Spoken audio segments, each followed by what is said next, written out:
Hello friends, welcome back to my channel. তোমরা সবাই কেমন আছো? আশা করি খুবই ভালো আছো, আর আমিও খুবই ভালো আছি।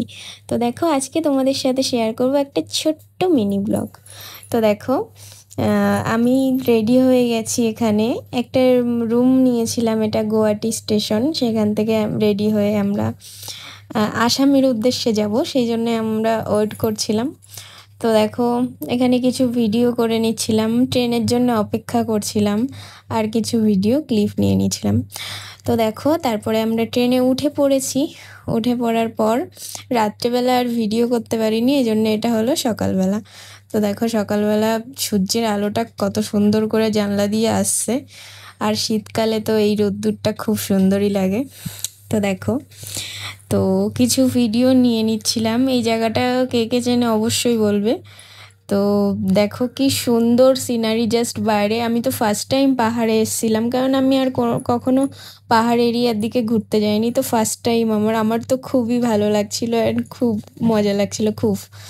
তো দেখো, তারপরে আমরা শেষমেশ ট্রেন থেকে এখান থেকে নামবো, কারণ আমাদের টাইম হয়ে গেছিলো। দেখো, ট্রেন থেকে নেমেও গেছি অলরেডি।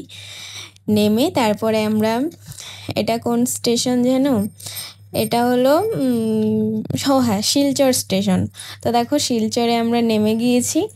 তো এখানে আমরা টোটোর জন্য ওয়েট করছিলাম, কারণ আমাদেরকে একজন নিতে আসবে, তার জন্যই ওয়েট করছিলাম। তো দেখো, এবার শেষমেশ আমরা টোটোতে উঠে পড়েছি। তো টোটোতে উঠেও এখান দিয়ে কিছু ভিডিও করতে করতে যাচ্ছিলাম। আর সবচেয়ে আমার গাড়ির মধ্যে আমার টোটোই বেস্ট লাগে। আর আমি কোনো ইয়েতে চড়তে পারি না, কোনো গাড়িতে, কারণ আমার খুব অসহ্য লাগে। টোটোটা খোলামেলা, এই জন্যেই আমার টোটোটা জাস্ট ভালো লাগে। তো দেখো, তোমাদের সাথে গল্প করতে করতে আর কিছু ভিডিও ক্লিপ নিতে নিতে আমি সেই জায়গাটায় পৌঁছেই গিয়েছি। তো দেখো, জাস্ট কি সুন্দর ভিউটা, মানে ভিউটা এত সুন্দর লেগেছে আমার, মানে গ্রাম্য পরিবেশ, পাহাড় পর্বত চারিদিকে, জাস্ট অসাম, মানে খুবই ভালো লেগেছে আমার। তো আমি যাই সেখানে বাড়িতে। তো আবার পরের কোনো ভিডিওতে দেখা হবে। আজকের ভিডিও এটুকুই, দেখা হবে পরের কোনো আবার ভিডিওতে। তো তোমরা সবাই ভালো থেকো। তো আজকের মতো টাটা। তো আমার ভিডিও যদি ভালো লাগে, লাইক কমেন্ট শেয়ার করবে অবশ্যই। বাই বাই সবাইকে।